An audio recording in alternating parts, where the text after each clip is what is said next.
Hi and welcome to the Redlaw Material Tracking Podcast. In this podcast, we are interviewing thought leaders in the field of material tracking. Each monthly episode focuses on a specific topic within the domain of the thought leader, who is interviewed by our CEO Nick van der Donk. Topics vary from automatic tracking of materials in the factory to tracking reusable containers across the supply chain, to guarding the chain of custody of sensitive goods, and much more. Here at Redlaw, these topics are at the heart of what we do, helping our customers boost their productivity. Let's dive right into this episode. In this very first episode of our podcast, we'll be diving into the world of returnable transport items, or RTIs. Returnable transport items are a staple in many industries, such as automotive manufacturing, food production, and many others.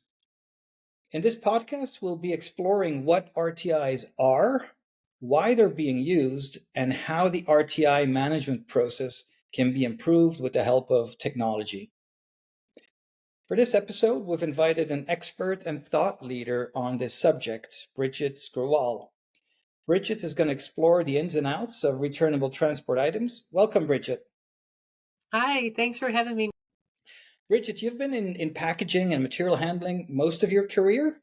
I think you started in 1992 at Ford, and you've been working at other marquee manufacturers such as ThyssenKrupp, Polaris, Caterpillar, and since 11 years now, you've been at Magna International, where you're a director of packaging continuous improvement. And you also have a driving role at the Automotive Industry Automation Group. Bridget, could you add some color to your resume and explain to us and the listeners what drives you, what keeps you awake at night in this role? Yeah, I graduated from the School of Packaging at Michigan State University, and I originally went into pharmaceutical packaging, and it wasn't my pace. It was way too slow. And then that's when I transferred over to Ford and started my career in automotive packaging. And the pace is perfect for me. You have enough on your plate, but it's not overwhelming that you would not be able to manage the things that you're targeting and what your goals are. And so I stayed with automotive, like you said, my whole career. I haven't really been on the sales side. I've always been on the buyer side or the consumer side. So learning the ins and outs of the industry, and it's very unique compared to other industries because we use these returnable containers, and it makes packaging different than it would be in any of the other industries. Excellent. Well, thanks for being with us. And so, like you said, returnable transport items, RTIs, the tracking of it, those are the topics of this podcast. Bridget, could you please explain for the listener what RTIs are used for and why does it have such an important role in the automotive industry? Yeah. Well, from my perspective, I work at Magna, and we're a tier 1 automotive supplier. And we use returnable containers for production parts. So when a vehicle launches, we purchase new returnable containers, and we use those containers for the length of the program. So 5 years or whatever the length of the program is. And it's a cost benefit because it reduces the amount of cost that it would be to package each part into the production assembly line. And it also reduces carbon, because we're not introducing new packaging every single time we ship a part. Okay, understood. And can you give us an idea about the magnitude of the challenge? How many individual units, how many RTIs are being managed by a typical large manufacturing plant? Well, that's going to be big and it's going to be vague. There's about 8,000 parts on a vehicle that need to get packaged, and each part would probably have 500 to 1,000 containers in that system. And so you have 500 to 1,000 times 8,000 parts. And now you can see how big the system is. That's just going into the OEM. Now, when you go from a tier 1 to a tier 2, there's also more returnable containers going from all of our suppliers into Magna. So Magna uses returnable containers on inbound, and we use returnable containers on outbound. And so we're easily talking in the tens of millions. Okay.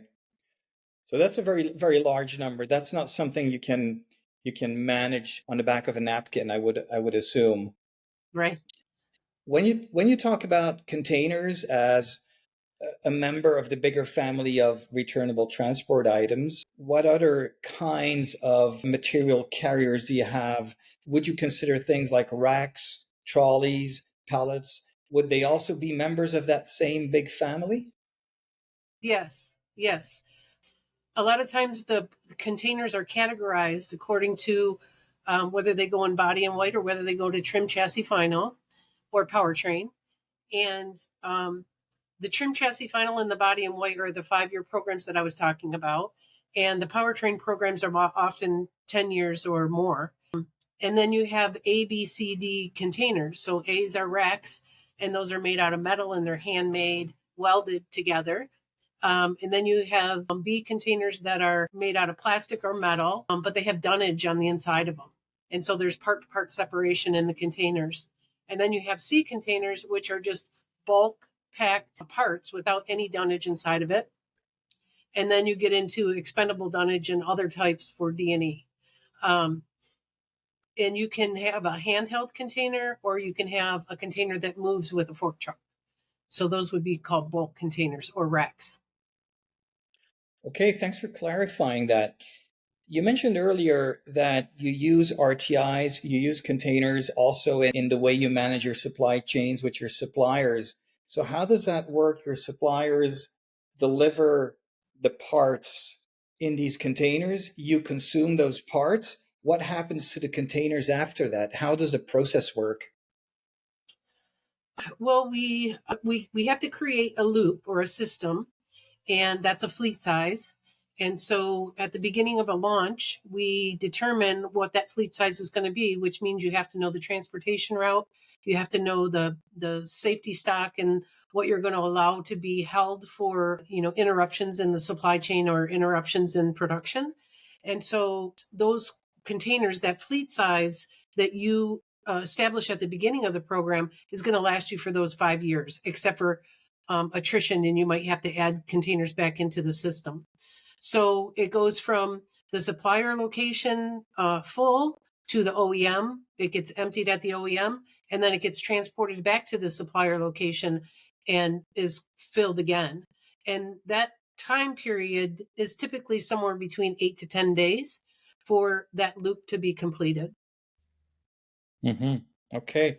So you mentioned the loop where it goes from the supplier to you back to the supplier. So there's multiple locations involved. You talked about attrition. You talked about inventory. So this is a whole process. How is this process typically managed, assuming that you haven't put the technology in place to do it automatically? How is this process managed in a manual way?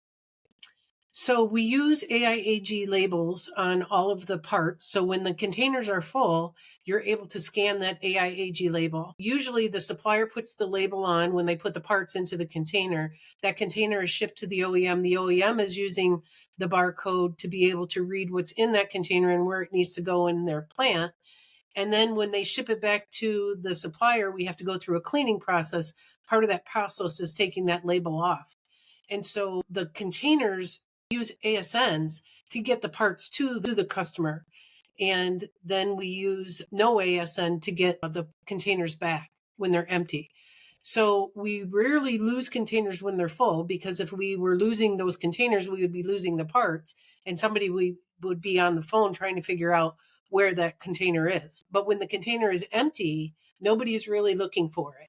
And so that's where we run into problems, is that empty container, and a lot of our containers are standard, can now be redirected to maybe another customer or to somebody's garage or to any place.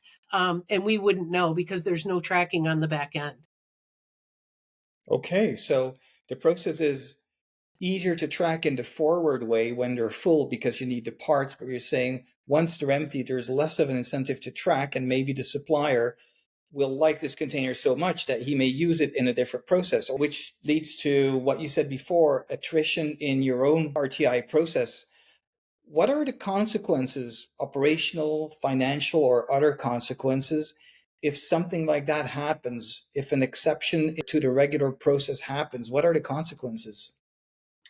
Well, the financial consequences are that you get pushed into expendable packaging. So expendable packaging is one way, it doesn't get returned. And it usually is an exception in your purchase order to the customer. So you want to make production. So you're putting the operators on the line are putting parts in expendable packaging, but it's going to be our salesperson's job or another company department's job to be able to recoup that money from our customer. And you have to prove that you were not the cause of why the containers weren't there. And that's very difficult to prove when there's nothing tracking the containers and all you have is non-digitized or non-identified containers floating in the system. That's the biggest financial cost. And I've seen some of my plants get into the millions of dollars with those costs. So that's number one. Another problem is that if you don't inventory those containers on a regular cadence, then you potentially are going to be losing a lot of your fleet without knowing that you're losing a lot of your fleet. And you would know that by a yearly inventory, maybe.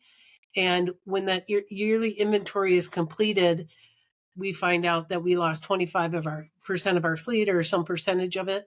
Then we would have to go and issue another purchase order to replenish those containers or ask our customer to do that. Again, it's difficult to prove to say these containers were lost at your location or in your trucking company, not with our location. So it's kind of just finger pointing without any proof. I understand. That's very insightful.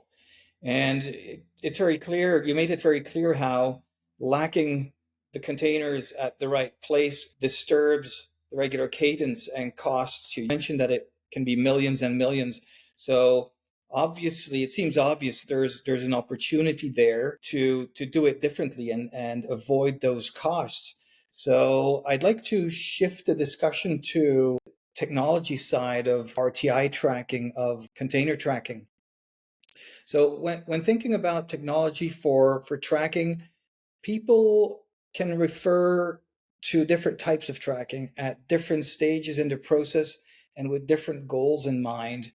Could you please clear that up for us? What kinds of container tracking exist and what technologies should I be looking into for those different goals that I have? Well, tracking the containers using sensor technology is relatively new. And so we don't have a lot of history with it yet, but the price of technology started to come down and the price of containers went up. So it made a natural bond with each other to say, yes, this would be a reasonable solution to use technology so that we don't lose our assets or impact production, get these expendable packaging costs under control and things like that. So right now, there are customers that are working with passive RFID, working with BLE. We use GPS LPWAN for diagnostic and in its infancy. So we're just gaining knowledge and understanding. And a lot of my plants when I'm training them on what the sensor technologies are about, they think that passive RFID and BLE are tracking devices. And in fact, they're not. They're counting devices. And GPS or LPWAN is the only tracking device that we have available that we can use like across the road or, through satellite. So I think having the cost of the technology come down and having the cost of the containers go up and the usage of the containers. When I worked at Ford in the 90s, early 90s, we started a greening strategy, and that was to get the returnable containers into the system. We went from expendable to returnable across the board. And when we did that, we basically did it blind and just saying, it doesn't matter what it's going to cost. This is for the environment that we're doing this. And so our goal was to get as many reusable systems in place that we could. Well, a few years after that, we realized, hey, we bought this many, but they're not there anymore. And we had nowhere to find out where they were at. And so coincidentally, Ford is one of the companies that's on the fastest step into using sensor technology. They chose BLE for their system, and they're tracking the racks and their bulk bins right now. And it's a a test to us or a challenge for us to be able to track the handheld containers, because those are so inexpensive that the sensor could actually cost more than the container itself. And so you have to weigh in, the cost of that, and does it make sense? So I think that us stepping into sensor technology is going to help with sustainability. It's going to help with the environment as far as the carbon, reduce our carbon footprint. And I think that having guidelines implemented for the industry is important so that we don't all run in different directions for the same result that we're trying to get. Standardization, uniform solution, is that where your role at the AIAG comes in? Yeah, that is exactly where it came in. So a few years ago, we realized that if the OEMs choose different sensor technologies, and even if they chose the same sensor technology and didn't follow a standard, that we as a tier one would have to invest in different softwares to be able to manage the different customer containers. And so what we did at AIAG is we brought in all the OEMs and the tiers that wanted to participate and the service providers, because we had to understand what our limits were. And we theoretically designed each tag so that we would be able to have that standardization across all the different technologies and across all of our different customers.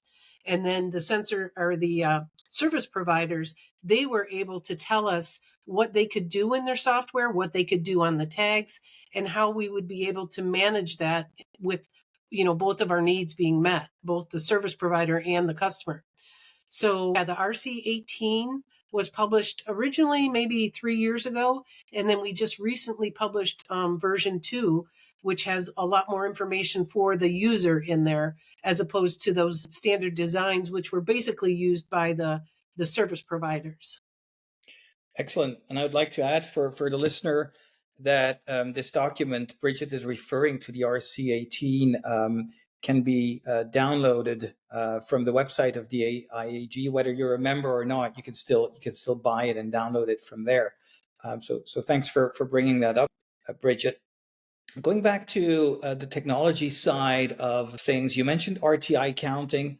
I'd also like to circle back to that loop that you mentioned, where you have containers, RTIs, at your supplier or multiple suppliers. They make their way to your facility. You consume the parts, you send them back. So at every stage in that process, as you explained, you want to know where the containers are and how many you have at each location.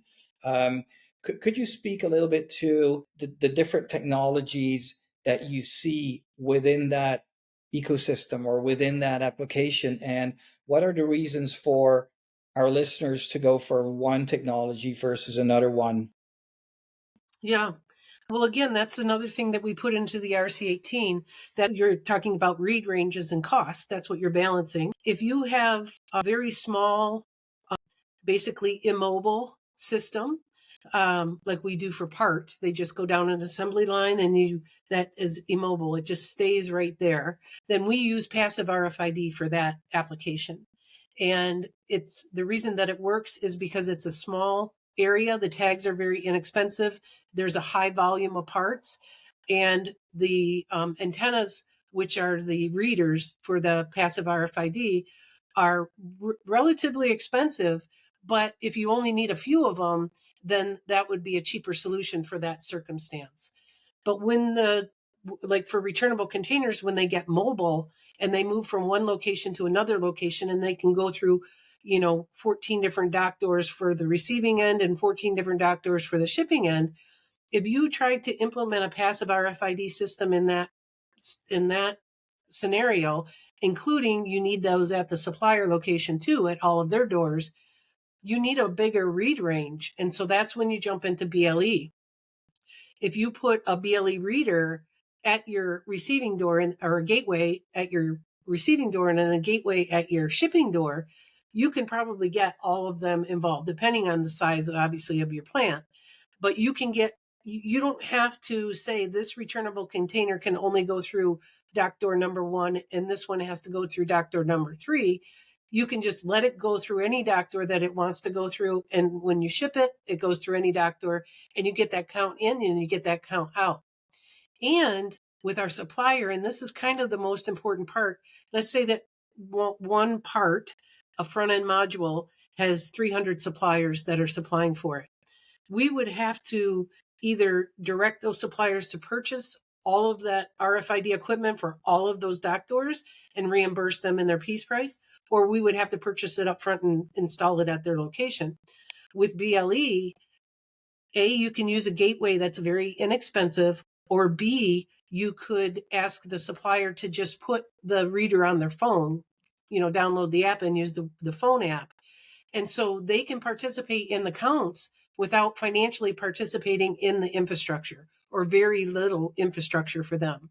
So those are the two main reasons that we are using BLE for shipping containers, is because they're mobile, they move in a big area, and because they're random when you go through the dock doors and the shipping doors. Thank you for that insightful answer. And I do think that a lot of listeners were hoping to better understand where RFID comes in, where BLE comes in. So I think that was very useful that you added that to your answer. I'd like to move to implementing an RTI tracking project. You want to bring technology to the process, you want to automate it. I'd like you to pick your brain on how that comes about, a project like that. A technology adoption project typically comes with risks and uncertainties. In your view, what are those risks and uncertainties? Well, first of all, there's the timing that you're putting it in. So when you launch a new product, if you didn't put sensor technology on the containers before the product got launched, you are probably going to lose some containers. And then that loss of containers is what triggers you to say, hey, we got to have a better system. So now you're looking into sensor technology during the middle of a program. There's no way to get that cost into the cost of the vehicle. You are going to be taking the burden of that cost on. Now you have to decide, is it going to be cheaper for me to just keep losing containers and buying more, or to put in some sensor technology so I stop losing those containers? Whether my customer pays for it or not, now it's irrelevant in the middle of a program. You have to just make that decision for yourself, whether it's cost effective for you to put the sensor technology on. And in almost all the cases it is, because that expendable packaging that you get pushed into, that gets really high really quickly. And it's not a cost that was predicted at the beginning of the program or put it into the program. And that's what you're weighing is it time? Is it the right time for me to do this? If you're going to balance out in a year, then you probably don't want to put sensor technology in, because it'd be cost effective. It would be cheaper to just buy more containers. But if you're doing it at the beginning of the program, or you have 2 or 3 years left in the program, then it's probably cost effective to put the sensors on. So that would be like the first step. And then the second step is you have to prove to everybody else that this is actually going to work. So you have to understand that BLE and passive RFID are counting systems. They are not tracking systems. We haven't talked about a tracking system yet, which is LPWAN. But with those two systems, which are very common in the automotive industry, you are counting containers on the inbound and counting containers on the outbound. But if a supplier deviates and ships your container to another customer, you know that it left their facility, but you don't know where it went. And so that is the risk also, is are you going to be able to, once you understand that the supplier is making a mistake or going out of standard, are you going to be able to convince that supplier that they will either have to reimburse you for the containers or buy new containers, or stop their practice of shipping our containers to another customer? And that's the risk. That's one of the things you have to make sure that you can manage your supplier when you're implementing container changes between them. Bridget, we've been talking about BLE RFID technologies. You've also mentioned LPWAN, and you mentioned that is a sort of a different beast used for a different part of the tracking. Could you talk a little bit and explain what LPWAN is, where you use it, and what the benefits are? Well, LPWAN is a combination in the tag of different types of readers. So you have GPS, you have Wi-Fi, and you have cellular. And it goes in that order. It would first use the satellite outside. Then once it gets inside of a building, it would sniff for Wi-Fi. If it can't find Wi-Fi, then it would jump over to the tower. Your location is farther away with the tower. But the way that we use, because the tags are so expensive, the infrastructure is basically free, but the tags are very expensive. And we can't really afford to put a tag on a container where the tag costs more than the container. So for those situations, we do two things. First of all, we only use GPS for diagnostic. And when we have an error happening and you can see that your containers are leaving the loop, you put a percentage, 3 to 4% of GPS tags on, or LPWAN tags on the containers. And that tells you 98% of the data that you need for the entire fleet, because just one tag needs to be on the truck at a time. And so that diagnostic could be a short-term problem. And if you realize that you put the tags on, you find out what the problem is, then you don't need that system anymore. You're done with it. And so then you could either remove the tags. For sure, you're going to stop your license with the software. And so it's a little short spurt that you use the LPWAN technology for. Whereas passive RFID and BLE, those are long-term, and you keep those on through the life of the program and count the containers, as we talked about before. Okay, clear message. And what about the actual technology implementation process? Let's say you've built the business case, like you said, you've balanced the pros and the cons, you've decided to go for it, you found a vendor, a technology supplier that you're going to use for the counting or for the tracking. What happens then? What should you keep in mind? Are there certain steps that should be mindful of? How can you avoid the pitfalls? Yeah. Well, the first thing is you have to make sure that everybody knows what you're doing, because it's going to be a culture change. It's going to be a respect for the containers that have not had that respect before. And people can't just pick them up and take them, because you will know that it's what happened. Maybe you'll know that, like I said, the counting might give you an indication of what happened. So you have to get the culture on board. After you get the culture on board, now you're ready to implement, now that everybody's aware of it. So the first thing you need to do is a pilot, because you need to understand your fleet that you have purchased, that you estimated at the beginning of the program. You have to make sure that the program is running that way too, that there weren't transportation optimizations that created a longer loop or for packaging, or things, maybe there was a cross-dock entered into the program after launch because they couldn't handle sorting the containers, or whatever the reason is. So now you have to look at that one more time. Then in your pilot, you're going to test that. You're going to test that your system is actually what you calculated it to be. So you're watching how long it takes for that container to make a loop. The pilot is successful, then you are able to move forward. Then you would go 100%.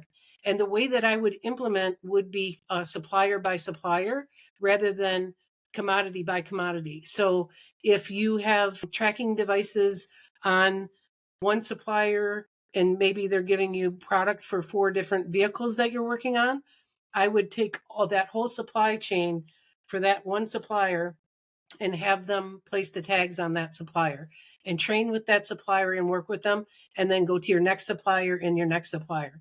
Obviously working with the biggest supplier first and the smallest supplier, or the one that ships you the least number of parts, last. Mm-hmm. Very clear. Well, thank you. And that brings us to the end of our podcast. Thank you very much, Bridget. You've helped us understand the importance of returnable transport items, containers, and the benefits of adding technology to help you track it. I wish you all the best in your job at Magna, at the AIAG, and as a thought leader in material management. Thank you very much for being with us. Thanks, Nick. We'll talk soon. Bye-bye. This was the first episode in our 6th episode series. If you like what you've heard so far, don't forget to follow us on LinkedIn, YouTube, or X so we can keep you updated of the next 5 episodes. At each of them, we'll have a thought leader speak on the topic in the large field of material tracking. See you soon, and thanks for tuning in. We hope you liked this episode. If you like the podcast content we're bringing, don't forget to subscribe and hit the like button.